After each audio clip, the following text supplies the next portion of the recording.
오늘 말씀 제목이 무슨 말씀을 하시든지 그대로 하라. 보통 이스라엘 사람들은 결혼식을 하면 피로연을 7일 동안 해요. 그리고 이제 혼인잔치를 초청한 주인은 초대장을 다 그 초대받은 사람들한테 초청장을 보내줘. 그래서 대충 몇 명의 사람들이 며칠 동안 어느 정도의 음식을 먹고 포도주를 먹을 것이다 라고 해서 준비를 하는데 부족함 없이 준비를 합니다. 넉넉하게 준비를 하는데 오늘 글쎄 포도주가 떨어졌습니다. 잔치자리에 큰일이 난 거죠.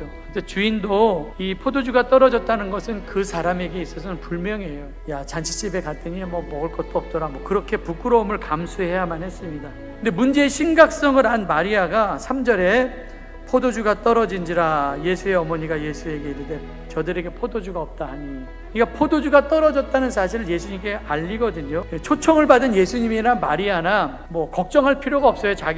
마리아는 걱정을 하죠. 근데 예수님의 반응이 참 이상해요. 4절에 보니까 예수께서 이르시되 여자여 나와 무슨 상관이 있나이다. 내 때가 아직 이르지 아니하였나이다. 마리아는 자기 힘으로는 이 포도주를 해결할 수 있는 능력이 없었으니까 불가능한 일입니다. 근데 가능성을 갖고 계신 예수님께 가서 말씀을 드리는 거예요. 이게 믿음이다. 마리아는 예수님이 나와 무슨 상관이 있습니까? 내 때가 이르지 않았습니다.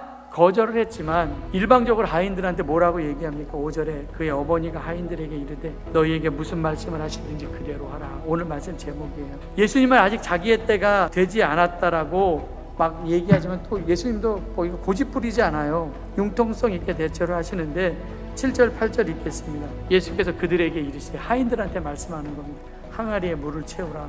아기까지 채우니 이제는 떠서 연회장에 갖다 주라. 갖다 주었더니 거기 항아리가 몇 개가 있었어요? 돌 항아리 6개가 있었는데 그 항아리에다가 물을 가득 채우라고 명령을 해서 하인들이 물을 채웁니다.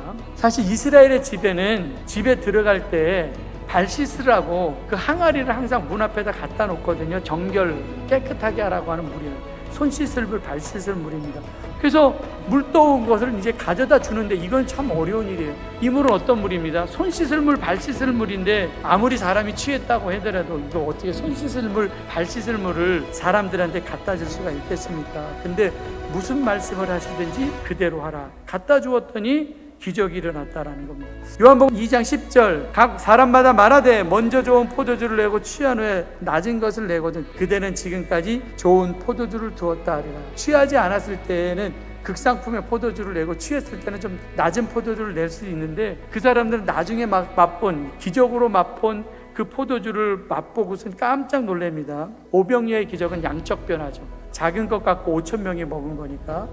근데 우리에게는 이렇게 물이 변해서 포도주가 된 건 완전히 화학적 변화가 일어난 거 아닙니까? 물리적 변화가 아니에요. 이게 질적인 변화가 우리 예수 믿는 사람들 가운데 있어야 된다. 고린도후서 5장 17절 그런즉 누구든지 그리스도 안에 있으면 새로운 피조물, 하나님의 백성다운 삶을 살아야 된다. 이적의 궁극적인 목적이 마지막 11절에 이렇게 나와 있어요. 예수께서 이 첫 표적을 갈릴리 가나에서 행하여 그의 영광을 나타내심에 제자들이 그를 믿으니라로 끝나게 되어 있습니다. 믿음 주기 위해서 예수님께서 표적이 말씀이 되면 믿음이 생겨요. 온전히 순종하면 기적을 체험하게 됩니다. 이제 내 몸이 예수님의 삶을 따라가는 질적인 좋은 변화가 있기를 바라고요.